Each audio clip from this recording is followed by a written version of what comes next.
ओम श्री परमात्मने नमः। ओम नमो भगवते वासुदेवाय। ओम नमः शिवाय। आषाढ़ मास महात्म्य अध्याय 13 की पावन कथा में हम आज सुन रहे हैं ब्रह्मा जी के प्रति भक्ति के भेद। रथ यात्रा, ब्रह्मा के 108 नाम तथा कार्तिक पूर्णिमा को उनके दर्शन का महात्म्य।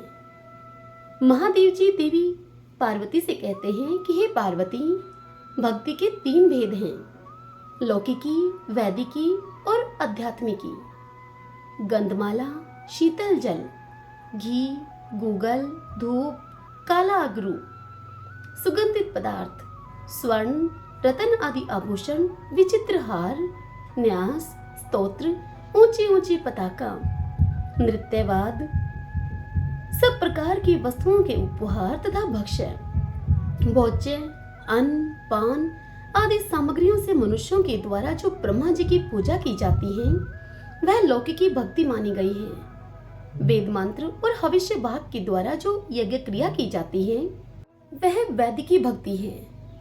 अमावस्या और पूर्णिमा को किया जाने वाला अग्निहोत्र, संस्त्रव प्राशन, दक्षिणादान, पुरोडाश, इष्टि, धृति, सोमपान, सब प्रकार के यज्ञ कर्म, ऋग्वेद, सामवेद और यजुर्वेद के मंत्रों का जप तथा संहिता भाग का स्व अध्याय, ये सब कर्म जो ब्राह्मणों के द्वारा किए जाते हैं वे वैदिकी भक्ति के अंतर्गत हैं। जो मनुष्य प्रतिदिन इंद्रिय संयम पूर्वक प्राणायाम तथा ध्यान में संलग्न रहता है, भिक्षान से जीवन निर्वाह करता है, व्रत के पालन में स्थित रहता है, समस्त इंद्रियों को विषयों की ओर से समेटकर उन्हें हृदय में स्थापित करके प्रजापति ब्रह्मा जी का ध्यान करता है, वह आध्यात्मिक भक्ति से युक्त ब्रह्मा भक्त कहलाता है। ब्रह्मा जी का ध्यान इस प्रकार से करें, ब्रह्मा जी का मनन इस प्रकार से करें। हृदय कमल की कर्णिका के आसन पर ब्रह्मा जी विराजमान हैं। उनके शरीर का वर्ण लाल है, नेत्र उनके बड़े सुंदर हैं, मुख दिव्य तेज से प्रकाशित है उनके 4 भुजाएं हैं और उनके हाथों में वरद एवं अभय की मुद्राएं हैं। जो ममता और अहंकार से रहित, अनासक्त, परिग्रह शून्य, चारों पुरुषार्थों के प्रति भी स्नेह न रखने वाले, ढीला, पत्थर और स्वर्ण को समान दृष्टि से देखने वाले, समस्त प्राणियों के हित के लिए धर्म अनुष्ठान में तत्पर, सांख्य योग की विधि के ज्ञाता, धर्म के विषय में संशय रहित तथा प्रतिदिन ब्रह्मा जी की पूजा में संलग्न रहने वाले हैं, वे ही ब्राह्मण प्रभास क्षेत्र के श्रेष्ठ निवासी हैं। गायत्री उत्तम मंत्र है। जो पूर्णिमा में उपवास करके गायत्री के अक्षर तत्वों के द्वारा ब्रह्मा जी की पूजन करता है वह परम पद को प्राप्त होता है। यदि ब्राह्मण भयंकर संसार सागर के पार उतरना चाहे तो प्रभास में पूरे कार्तिक भर ब्रह्मा जी के पूजन में तत्पर रहे। जिनके दर्शन मात्र से अश्वमेध यज्ञ का फल प्राप्त होता है, प्रभास क्षेत्र में उन बाल रूपधारी ब्रह्मा जी की कौन विद्वान पूजा नहीं करेगा। जिनके एक दिन का अंत होते ही देवता, असुर और मनुष्य सभी प्राणी विनाश को प्राप्त होते हैं, उनका पूजन कौन नहीं करेगा। रुद्र और विष्णु के रूप में भी वे लोकनाथ ब्रह्मा जी ही पूजित होते हैं। जो पूर्णिमा को उपवास करके जगतपति ब्रह्मा का विधि पूर्वक पूजन करता है वह अश्वमेध यज्ञ का फल पाता है। कार्तिक की पूर्णिमा को सावित्री के सहित चतुर्मुखी ब्रह्मा जी को गाजे बाजे के साथ नगर में घुमावे, तत्पश्चात उन्हें विश्राम स्थान पर स्थापित करें, फिर ब्राह्मणों को भोजन करा के सांडिल्य की पूजा करें। उसके बाद मंगलमय वादों की ध्वनि के साथ ब्रह्मा जी को पुनः रथ पर बिठाएं। रथ के आगे शांडिली पुत्र की विधिवत पूजा करके ब्राह्मणों से पुण्य वाचन कराएं। रथ पर चढ़ाने के बाद रात में जागरण करें। ब्रह्मा जी के दाहिने पार्श्व में सावित्री देवी को स्थापित करें और भोजन को बाएं पार्श्व में। ब्रह्मा जी के आगे एक कमल रख दें, फिर वादों और शंखों के तुमुल ध्वनि के साथ समूचे नगर की प्रदक्षिणा करते हुए उस रथ को घुमाएं और अपने स्थान पर आकर ब्रह्मा जी की आरती करके फिर उन्हें यथास्थान विराजमान करें। जो मनुष्य इस प्रकार से यात्रा करता है, जो उस यात्रा को देखता है, अथवा ब्रह्मा जी के रथ को खींचता है वह ब्रह्मा धाम में जाता है। जो ब्रह्मा जी के रथ के पीछे दीप धारण करता है वह पग पग पर अश्वमेध यज्ञ का महान फल पाता है। राजा को चाहिए कि वह ब्रह्मा जी की रथ यात्रा अवश्य कराए। प्रतिपदा को ब्राह्मण भोजन कराना चाहिए और उन ब्राह्मणों का नवीन वस्त्र, गंध, माला और अनुलेपन आदि के द्वारा पूजन करना चाहिए। जो कार्तिक की अमावस्या को ब्रह्मा जी के मंदिर में दीप जलाता है वह परम पद को प्राप्त होता है। सभी उत्सवों के अवसर पर इन जगतपति ब्रह्मा जी की पूजा करनी चाहिए। हे पार्वती, अब मैं ब्रह्मा जी के 108 नाम तुमसे कहता हूँ। उनका अष्टोत्तर शतनाम स्तोत्र परम दिव्य, गोपनीय तथा पाप नाशक है। वेदों के ज्ञाता महात्मा ब्राह्मण को इसका उपदेश देना चाहिए। पूर्व काल में भगवान विष्णु ने पूछा कि हे देव पितामह, आप किन किन स्थानों में किस किस नाम से निवास करते हैं, यह स्मरण करके बतलाइए। तब ब्रह्मा जी ने विष्णु भगवान से कहा कि मैं पुष्करों में सुरश्रेष्ठ, गया में पर पितामह, कान्यकुब्ज में वेद गर्भ के नाम से, भृगु कच्छ में चतुर्मुख के नाम से, कौबेरी में सृष्टिकर्ता के नाम से, नंदीपुरी में बृहस्पति के नाम से, प्रभास में बाल रूपी, वाराणसी में सूर्यप्रिय, द्वारावती में चक्रदेव, वैदिश में भुवनादीप, पौंड्रुक में पौंड्रिकाक्ष, हस्तिनापुर में पिताक्ष, जयंती में विजय, पुरुषोत्तम में जयंत, वाड़ में पदमहस्त, तमोलिप्त में तमोनुद, अहिच्छत्री में जनानंद, कांचीपुरी में जनप्रिय, कर्नाटक में ब्रह्मा, ऋषिकुंड में मुनि, श्रीकंठ में श्रीनिवास, कामरूप में शुभंकर, उड़ियान में देवकर्ता, जालंधर में सृष्टा, मलिका में विष्णु, महेंद्र पर्वत पर भार्गव, गौमद में स्थर विराकार, उज्जैनी में पितामह, कौशुंब में महादेव, अयोध्या में राघव, चित्रकूट में विरंची, विंध्याचल में वाराह, हरिद्वार में सुरश्रेष्ठ, हिमवान पर्वत पर मैं शंकर नाम से जाना जाता हूँ, देहिका में स्त्रचहस्त, अर्बुद में पदमहस्त, वृंदावन में पदम नेत्र, नैमिषारण्य में कुशहस्त, गोप क्षेत्र में गोविंद, यमुना के तट पर सुरेंद्र, भागीरथी में पदम तनु, जनस्थल में जनानंद, कोंकण में मध्वक्ष, कामपिल्य में कनक प्रभ, खेटक में अन्नदाता, कर्तुस्थल में शंभु, लंका में पौल सत्य, कश्मीर में हंस वाहन, अर्बुद में वशिष्ठ, उत्तपलावन में नारद, मेदक में श्रुतिदाता, प्रयाग में यजुस्पति, शिवलिंग में सामवेद, मार्कंड स्थान में मधुप्रिय, गोमंत में नारायण, विदर्भ में द्विजप्रिय, अंकुल्क में ब्रह्मागर्भ, ब्रह्मा वह स्थान में सूतप्रिय, इंद्रप्रस्थ में दुरादर्श, पंपा में सुदर्शन, विरजा में महारूप, राष्ट्रवर्धन में स्वरूप, कदम्बक में जनाध्यक्ष, समस्थल में देवाध्यक्ष, रुद्रपीठ में गंगाधर, सुपीठ में जलद, त्रियंबकम में त्रिपुरारी, श्रीशैल में त्रिलोचन, पलक्षपुर में महादेव, कपाल में वेदनाशन, श्रृंगवेरपुर में शौरी, निमिष क्षेत्र में चक्रधारक, नंदीपुरी में विरूपाक्ष, पलक्षपाद में गौतम, हस्तिनाथ में माल्यवान, वाचिक में द्विजेंद्र, इंद्रपुरी में दिवानाथ, भूतिका में पुरंदर, चंद्रा में हंसबाहु, चंपा में गरुड़ प्रिय, महोदय में महायक्ष, पुतक वन में सुयज्ञ, सिद्धेश्वर में शुक्ल वर्ण, विभा में पदम बोधक, देवदारू वन में लिंगी, उदक में उमापति, मात्र स्थान में विनायक, अलका में धनादीप, त्रिकूट में गोविंद, पाताल में वासुकी, कोविदार में युगाध्यक्ष, स्त्री राज्य में सुरप्रिय, पूर्णगिरी में सुभोग, शालमली में तक्षक, अमर में पापहा, अंबिका में सुदर्शन, नरवापी में महावीर, कांतार में दुर्गनाशन, पद्मावती में पदम ग्रह तथा गगन में मृगलांछन नाम से रहता हूँ। हे मधुसूदन, जो इन 108 में से एकमात्र बाल रूपी ब्रह्मा का भी दर्शन कर लेता है, उसे पूर्वोक्त सभी ब्रह्मा विग्रहों के दर्शन का पुण्य फल प्राप्त होता है। हे श्री कृष्ण, जो प्रभास में इन नामों के द्वारा मेरा सत्वन करता है वह मेरे धाम को पाकर आनंद भोगता है। मेरे इस स्तोत्र के पाठ से या श्रवण से मानसिक, वाचिक और शारीरिक सभी पाप छूट जाते हैं। कार्तिक की पूर्णिमा को जब कृतिका नक्षत्र हो तब प्रभास क्षेत्र में वह तिथि मुझे बहुत प्रिय है, और यदि उसी तिथि में रोहिणी नक्षत्र आ जाए तो वह तिथि पुण्यमयी महाकार्तिकी कहलाती है, जो देवताओं के लिए भी दुर्लभ है। शनैश्चर, रविवार अथवा बृहस्पतिवार तथा कृतिका नक्षत्र के योग से युक्त यदि कार्तिक मास की पूर्णिमा हो तो उसमें बाल रूपी ब्रह्मा जी का दर्शन करके मनुष्य अश्वमेध यज्ञ का फल पाता है। विशाखा नक्षत्र के सूर्य और कृतिका नक्षत्र के चंद्रमा हो तो वह पद्मक योग प्रभास क्षेत्र में दुर्लभ है।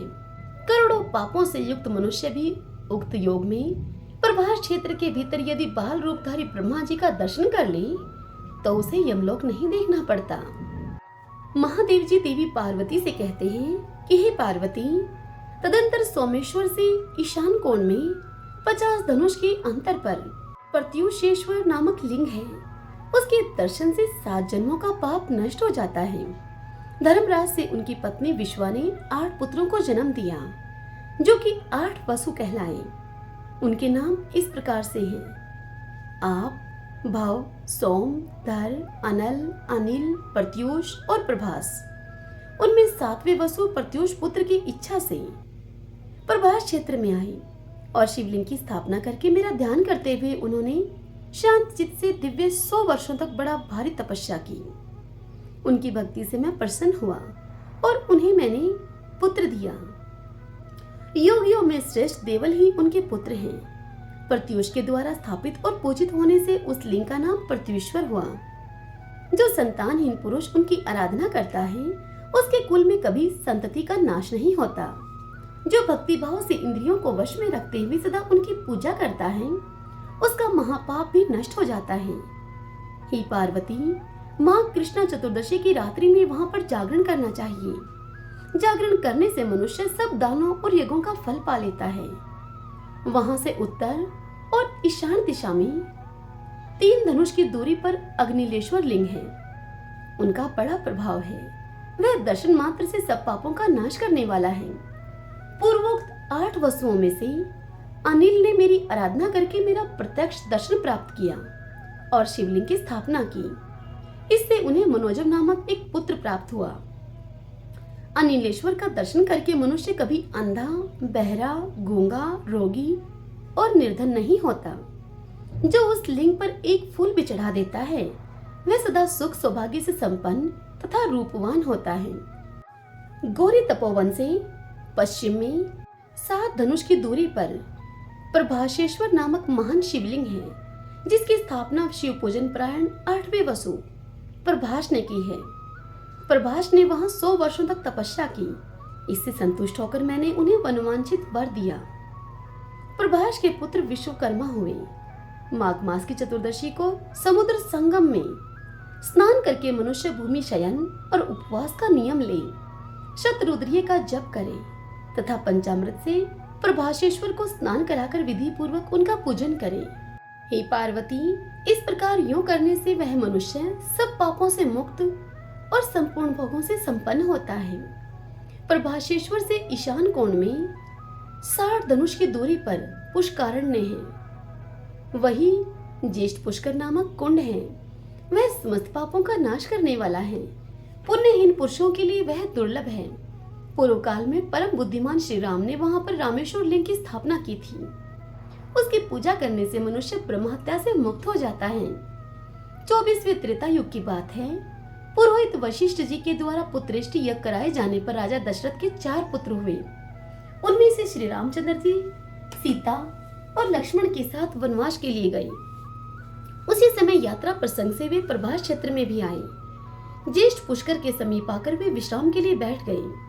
सूर्यास्त हो जाने पर उन्होंने पृथ्वी पर पत्ते बिछाए और सो गए। कुछ रात बाकी रहने पर स्वप्न में उन्हें अपने पिता दशरथ जी का दर्शन हुआ।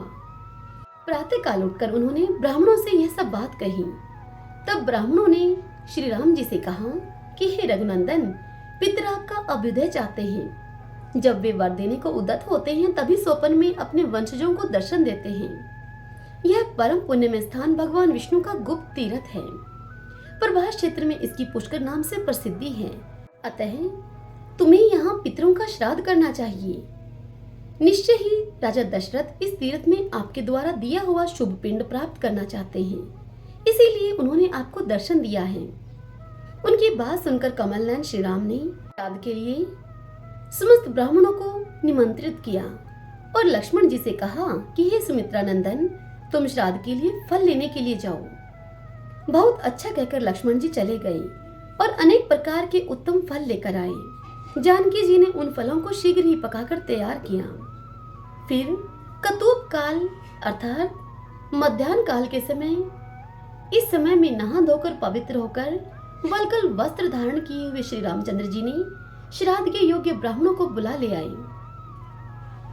गालव, देवल, रभ्य, यवकृत, पर्वत, भारद्वाज, वशिष्ठ, जाबाली, गौतम, भृगु तथा अन्य बहुत से वेदज्ञ ब्राह्मण श्री रामचंद्र जी के द्वारा किए जाने वाले श्राद्ध को संपन्न कराने के लिए आए। इसी समय श्री रामचंद्र जी ने सीता से कहा कि हे विदेहनंदिनी, आओ ब्राह्मणों के लिए पाद और अर्घ्य दो। यह सुनकर सीता जी वृक्षों के बीच में चली गई और फिर लता कुंज में अपने को छिपाकर श्री रामचंद्र जी की दृष्टि से वह ओझल हो गई। इधर श्री राम जी सीते सीते कहकर पुकारने लगे।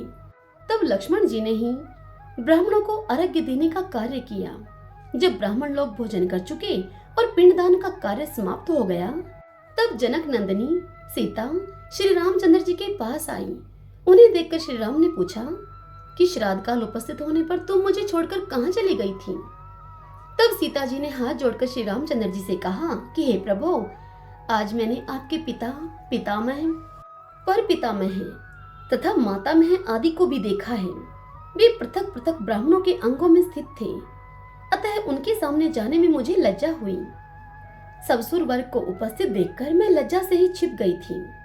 सीता जी से यह सुनकर श्री रामचंद्र जी को बड़ा विस्मय हुआ। उन्होंने पुष्कर के समीप ही वहां से एक धनुष दक्षिण हटकर रामेश्वर लिंग की स्थापना की। जो भी मनुष्य गंध पुष्प आदि के द्वारा भक्ति पूर्वक रामेश्वर का पूजन करता है, वह भगवान विष्णु के उत्तम धाम में जाता है। शुक्ल अथवा मंगल युग चतुर्थी तथा अश्विन मास की षष्ठी को वहां पर श्राद्ध करने से महान फल होता है। वहां पुष्कर में अपने वंशजों के द्वारा तर्पण किए जाने पर पितृ और पितामह 12 वर्षों तक तृप्त रहते हैं और दूसरी किसी भी वस्तु की वह इच्छा नहीं करते। रामेश्वर से 3 धनुष पूर्व दिशा में लक्ष्मणेश्वर लिंग है। यात्रा में गए हुए लक्ष्मण जी ने उस देव पूजित लिंग को स्थापित किया था। जो स्त्री या पुरुष विधि पूर्वक स्नान कराकर भक्ति भाव से लक्ष्मणेश्वर का पूजन करता है, वह सब पातकों से मुक्त हो जाता है। रामेश्वर से नृत्य कोण में जानकीश्वर लिंग है। जो नारी माघ मास की तृतीया को जानकीश्वर का पूजन करती है, उसके वंश में दुर्भाग्य, दुख और शोक नहीं होते। तदंतर वामन स्वामी के नाम से प्रसिद्ध पापहारी विष्णु के समीप जाएं। उनका स्थान पुष्कर से नृत्य कोण में 20 धनुष के अंतर पर है। जिस समय उन्होंने दैत्यराज बलि को बांधा था, उस समय पहला चरण वही प्रभास क्षेत्र में रखा था, दूसरा मेरु शिखर पर रखा था और तीसरा आकाश में। जब ऊपर की ओर वे पैर बढ़ाने लगे, तब उनके चरणों के अग्रभाग से ब्रह्मांड फूट गया तथा वहां से जल निकल आया। वह जल उनके घुटने के मार्ग से बहता हुआ इस पृथ्वी पर आया। वही इस पृथ्वी पर विष्णुपदी गंगा के नाम से प्रसिद्ध है। महानदी गंगा पहले प्रभास क्षेत्र के अंतर्गत पुष्कर में ही आई थी। जो मनुष्य विष्णुपदी में स्नान करके भगवान के चरणों का दर्शन करता है, वह उनके परम धाम को जाता है। जो वहां ब्राह्मण को उपानह देता है, वह श्रेष्ठ विमान पर चढ़कर विष्णु लोक में प्रतिष्ठित होता है। वहां से दक्षिण जानकीश्वर के समीप परम उत्तम पुष्केश्वर लिंग है, जिसकी पूजा ब्रह्मा पुत्र सनत कुमार मुनि ने स्वर्णमय कमलों से की है। वह सब पातकों का नाश करने वाला है। जो मनुष्य भक्ति से गंध पुष्प आदि के द्वारा उनकी पूजा करता है, उसको पुष्कर यात्रा का फल मिलता है। पुष्कर से वायव्य कोण में 30 धनुष पर और भूतेश्वर से नृत्य कोण में कुंडलेश्वरी देवी का स्थान है। वह देवी दरिद्रता और पाप का नाश करने वाली हैं। उनसे नृत्य कोण में 15 धनुष की दूरी पर शंखोदक कुंड है, जो सब पातकों का नाश करने वाला है। जो पुरुष अथवा सदाचारणी स्त्री शंखवर्ता नाम से विख्यात देवी की पूजा करती है, उसके सब मनोरथ पूर्ण हो जाते हैं। कलयुग में शंखवर्ता देवी कुंडेश्वरी नाम से प्रसिद्ध है। प्राचीन काल में भगवान विष्णु ने जब शंख नामक दैत्य को मारा, उस समय उसके शंखाकार शरीर को इसी तीर्थ के जल से धोकर पवित्र किया और मेघ के समान गंभीर ध्वनि वाले उस शंख को वहीं पर बजाया। उसके गंभीर नाद से देवी वहां पर आई और कुंड के समीप वह स्थित होकर कारण पूछने लगी। इसी से उनका नाम कुंडेश्वरी हुआ। जो स्त्री या पुरुष माघ मास की तृतीया को कुंडेश्वरी देवी का पूजन करता है, उसे गौरी पद की प्राप्ति होती है। यात्रा के फल की इच्छा रखने वाले मनुष्य को वहां ब्राह्मण दंपति को भोजन कराना चाहिए। कुंडेश्वरी से ईशान कोण में 20 धनुष के अंतर पर भूतनाथेश्वर शिव हैं। वह आदि अंत रहित लिंग कला पर्यंत रहने वाला है। पहले त्रेता युग में उसका नाम वीरभद्रेश्वर था, फिर कलयुग में भूतेश्वर हुआ। जब द्वापर और कलयुग की संधि का समय चल रहा था, उस समय उस लिंग के प्रभाव से करोड़ों भूत प्राणी परम सिद्धि यानी कि मुक्ति को प्राप्त हुए थे। इसी से भूतल पर वह भूतेश्वर नाम से विख्यात हुआ। जो कृष्ण पक्ष की चतुर्दशी को रात्रि में भूतेश्वर शिव का पूजन करके दक्षिण दिशा में जाकर जितेंद्रिय, निर्भय एवं ध्यान प्रायण होकर अघोर मंत्र का जप करता है, उस मनुष्य को पूर्ण सिद्धि प्राप्त होती है। वहां पर पितरों के प्रेत योनि से मुक्ति के लिए तिल, स्वर्ण और पिंड का दान करना चाहिए। हरि ओम तत्सत। ओम नमो भगवते वासुदेवाय। ओम नमः शिवाय। भक्तजनों, आज के अध्याय की कथा यहीं समाप्त हुई। इससे आगे कल के अध्याय की कथा में हम सुनेंगे गोप्यादित्य की स्थापना और महिमा तथा नील से हानि, रामेश्वर, चित्रांगदेश्वर तथा रावणेश्वर की महिमा, पाशुपतेश्वर, ध्रुवेश्वर और सिद्धि लक्ष्मी की महिमा। कल हम इस पावन कथा का रसपान करेंगे। यह कथाएं आपको कैसी लगती हैं? वीडियो को लाइक करके और कमेंट बॉक्स में कमेंट करके आप हमें अवश्य बताएं। यदि आप अपने कुछ सुझाव हमें देना चाहते हैं तो वह भी आप कमेंट बॉक्स में अवश्य लिखें। हरे कृष्णा।